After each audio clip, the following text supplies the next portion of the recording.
Olá pessoal, falaremos hoje sobre vitaminas.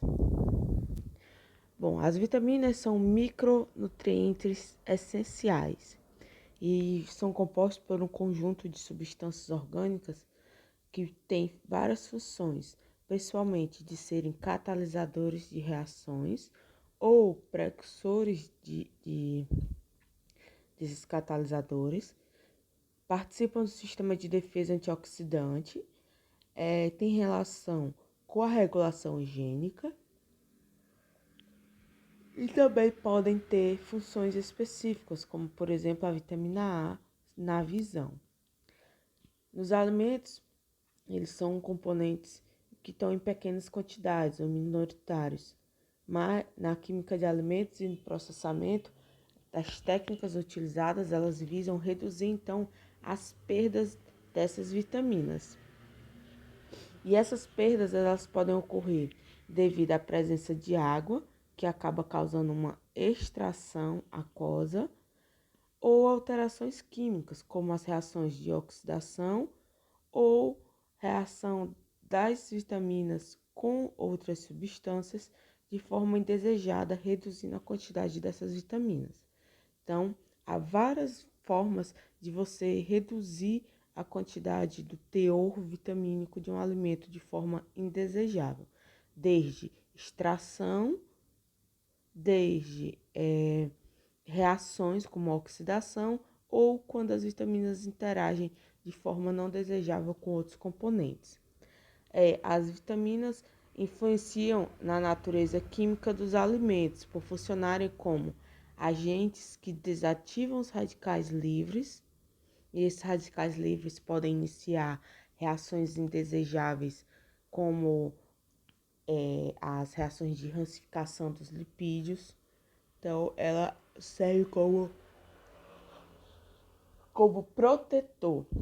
Reações de escurecimento, pois existe o escurecimento que ocorre não só enzimaticamente e não enzimaticamente, mas também através do escurecimento da reação que ocorre com o ácido ascórbico, a vitamina C. E também podem ser precursores de substâncias que causam sabor. As vitaminas, elas podem ter algum efeito tóxico sobre o ser vivo, né? Sim, se o consumo for bem excessivo, como por exemplo, quando tem o excesso de suplementação ou fortificação de forma inadequada, que podem trazer tantos malefícios aos tecidos animais e vegetais do que a sua ausência. As fontes atualmente tem-se o consumo bem crescente de suplementação, além da alimentação, né, comum, além dos alimentos comuns, tem-se a suplementação por cápsula, certo? Mas todos os vegetais, animais e também muitos micro-organismos proporcionam vitaminas ao corpo humano. Os produtos alimentícios, eles podem ter as vitaminas que são naturais, que são naturais e inerentes do próprio alimento, como também podem ser adicionadas vitaminas de um meio externo, mesmo que ela seja uma vitamina natural, foi retirada, por exemplo, a vitamina C da acerola e foi colocada essa vitamina C em um cereal matinal, certo? Mas ela não é natural daquele alimento, mas vem de outra fonte externa natural. Quando se trata de adição de nutrientes, existem três expressões que são utilizadas. Quando você restaura nutrientes, significa que você vai adicionar nutrientes para repor a quantidade que existia antes da perda.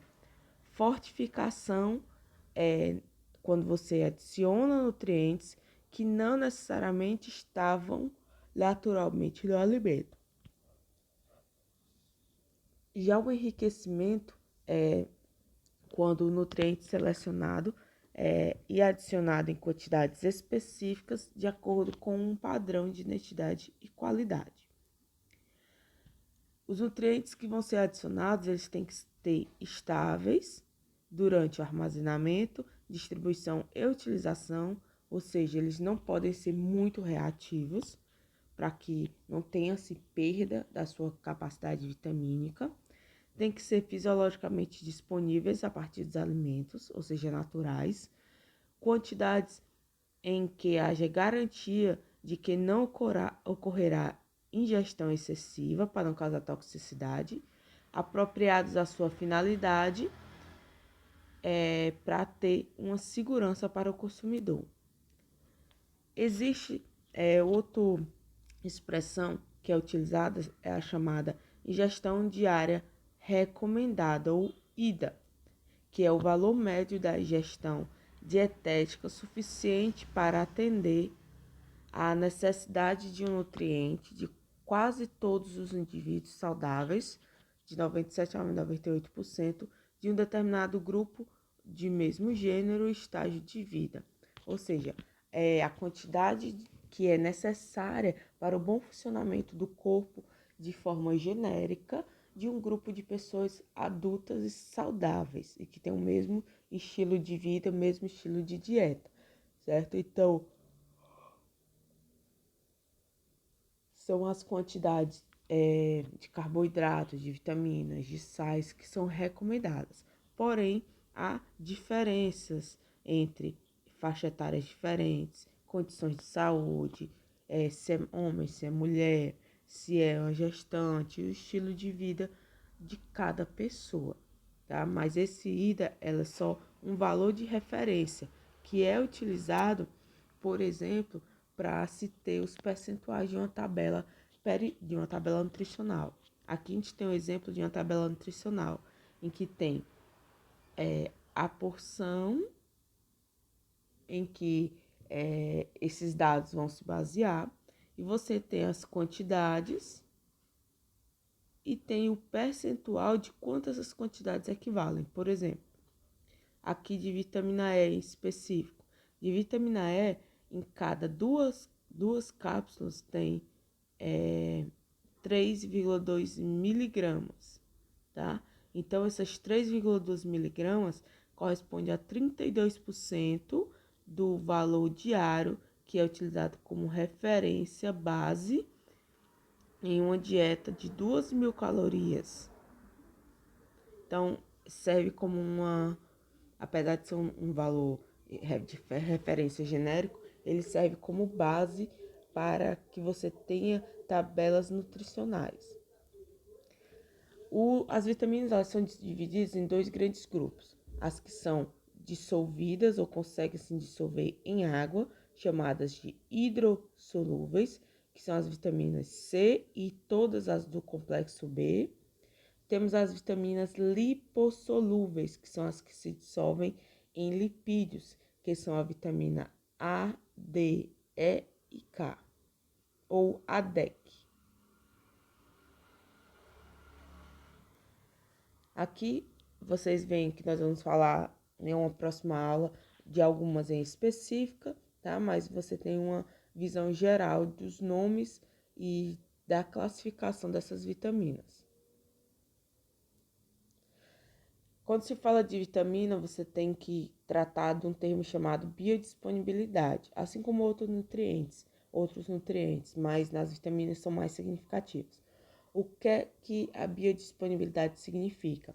Ela significa que é o grau em que o nutriente é ingerido é absorvido a nível intestinal, assim como sua função dentro do corpo, porque não adianta você só ingerir, certo? Lembra quando a gente falou de proteína que algumas proteínas desnaturadas eram mais biodisponíveis, mais fáceis de serem absorvidas pelo corpo?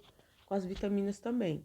Dependendo de como a vitamina tá, se ela tá ligada com outra substância, se ela tá com uma pequena transformação química, ela pode estar mais ou menos fácil de ser absorvida e de ser utilizada pelo corpo. O que é que influencia nessa biodisponibilidade? A composição da dieta, ou seja, as outras substâncias que são ingeridas juntos com essa vitamina, a forma da vitamina e a interação da vitamina com algum outro componente da dieta. Aqui, as perdas das vitaminas. Temos um exemplo da estabilidade de vitamina em sais nos cereais matinais, de acordo com o tempo de armazenamento. De acordo com o tempo, após 3 meses de armazenamento a 40 graus e 6 meses depois, armazenamento a 23 graus. A vitamina A, por exemplo, não teve grandes modificações do início ao final do estudo. Já em relação à vitamina D, percebe-se que houve uma queda no valor de acordo com o armazenamento, uma variação. A riboflavina também houve uma variação, com o tempo reduzindo um pouco o percentual. Então, dependendo das condições de armazenamento, podem haver pequenas mudanças ou não, dependendo das condições de armazenamento. Desde a colheita e abate, todos os alimentos eles perdem certo percentual de vitaminas. Técnicas de manipulação, tanto de manipulação, armazenamento como processamento, eles visam reduzir as perdas nutricionais, principalmente as vitaminas. As vitaminas podem ser perdidas, fatores que vão influenciar nessas perdas de vitaminas. Os fatores que são inerentes, ou seja, próprios das vitaminas, como em frutas e outros vegetais, características genéticas, a fase de maturação e a época da colheita e o clima podem afetar esse conteúdo. Exemplo, a concentração máxima de ácido ascórbico em tomates antes da maturação completa, ela atinge o seu valor máximo e vai decaindo até a colheita. Já algumas vitaminas, a cenoura não tem um comportamento nenhum diferencial em relação à redução de seu conteúdo durante o período de maturação. Nos produtos de origem animal, o teor de vitamina ele vai depender do mecanismo de controle biológico que foi empregado no animal e da dieta do animal. Também as alterações pós-colheita e pós-abate podem influenciar nessas perdas. Nos tecidos animais e vegetais, eles continuam metabolicamente ativos, alguns por mais tempo do que outros, ou seja, ainda ocorrem reações, e essas reações enzimáticas podem afetar o teor das vitaminas. Porém, podem causar vários danos físicos no tecido pelo excesso agregado ao excesso de temperatura e o período entre colheita e processamento. Alterações pós-colheita e pós-abate são inevitáveis, mas elas devem ser minimizadas. As perdas pós-abate são menores, ou seja, as perdas depois da morte do animal, né? Elas são menores do que as perdas que ocorrem depois da colheita dos produtos vegetais. O tratamento antes do processamento, eles podem também afetar o teor de vitaminas. Por exemplo, ações de descascamento e limpeza de vegetais podem causar perdas, pois o descarte de caule, película e cascas geralmente é inevitável quando você produz algum tipo de produto, vai produzir um suco, por exemplo, as cascas têm que ser descartadas. Porém, parte da vitamina estão naquelas cascas, então é uma perda inevitável, tanto na indústria como na casa do consumidor. O tratamento alcalinos, ou seja, usando substâncias básicas, que muitas vezes são utilizados em uma forma de uma salmoura ou em forma de spray sobre os alimentos para facilitar o processo de descasque, né? Ele pode causar uma redução de vitamina C, como por exemplo, que é o ácido ascórbico, reduzir o seu teor, porém, e de tiamina também na superfície do alimento. E também por as os processos de limpeza dos vegetais utilizarem água, a água ela vai carrear, lixiviar, né? Assim, tipo, extrair, carregar para fora do alimento parte das vitaminas que são solúveis na água, as hidrossolúveis. Os processos de moagem de cereais envolvem trituração e fracionamento para remoção de farelos e dos germes. Uma vez que muitas vitaminas estão concentradas nessas duas partes, então há uma perda significativa no teor de vitaminas após a remoção do farelo e do germe para o processo de moagem. Há também os chamados processos térmicos e o branqueamento. O branqueamento, como vocês irão ver na disciplina de conservação, ele é um método utiliza baixa temperatura para inativar enzimas indesejáveis, reduzir a carga microbiana inicial, mas é muito pouco, e remover gases do tecido, além de fixar a cor e proporcionar firmeza. Então, é um bom processo para os vegetais. Porém, ele usa água ou vapor, e a água ou vapor podem lixiviar, ou seja, carrear, extrair e carrear para fora do alimento parte das vitaminas hidrossolúveis.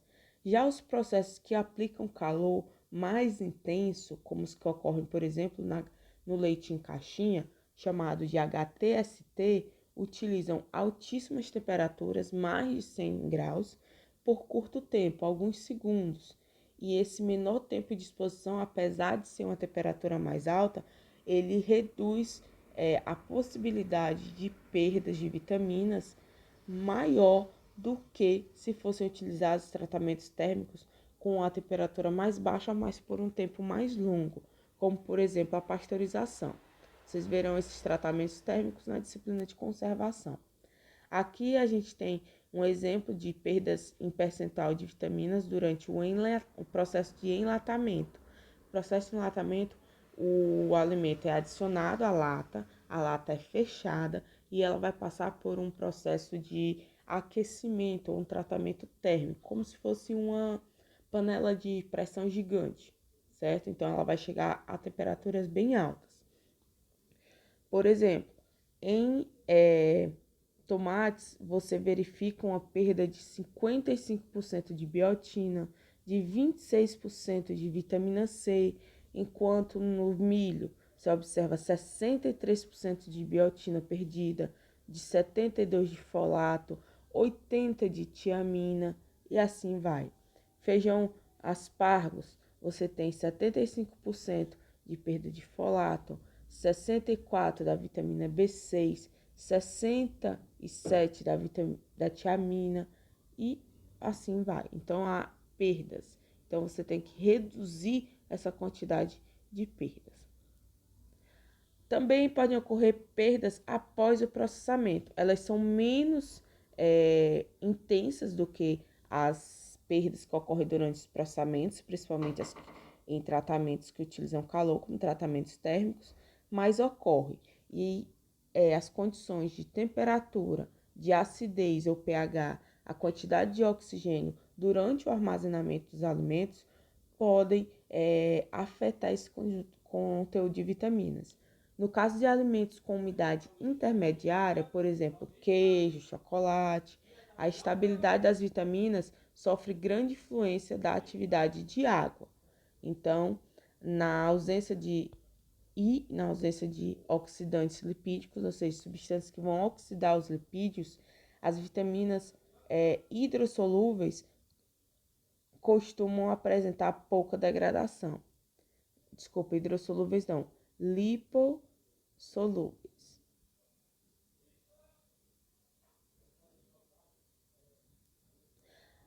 Influenciam também os processos químicos que ocorrem durante a produção do alimento e outros componentes, a reação com outros componentes. Exemplo, agentes oxidantes que causam oxidação, podem gerar redução do teor de ácido ascórbico, de vitamina A e vitamina E. As soluções cloradas que são utilizadas para a higienização de alimentos, se forem realizadas com a solução clorada em quantidades acima da recomendada e pelo tempo acima do recomendado, por isso que se utiliza para higienização, você deixar de molho na concentração tal, por tempo tal, tem que ser obedecidas, pois o cloro ele é uma substância altamente reativa e oxidativa e pode gerar uma oxidação das vitaminas, ou seja, reduzir a capacidade nutricional vitamínica dessas substâncias. Os sulfitos também, eles são substâncias utilizadas, por exemplo, em vinhos para obter um efeito antimicrobiano e em alimentos secos para reduzir as reações de escurecimento. E os sulfitos, eles exercem uma função protetora, por exemplo, no ácido ascórbico, que é a vitamina C, porém ele degrada várias outras vitaminas. Então, cada vitamina tem um comportamento diferente. Bom, aqui algumas referências utilizadas. Esse material está no material de apoio, junto com os slides. Bom estudo e até a próxima aula. Na próxima aula, nós falaremos especificamente das vitaminas, tanto as lipossolúveis como as lipossolúveis. Tchau!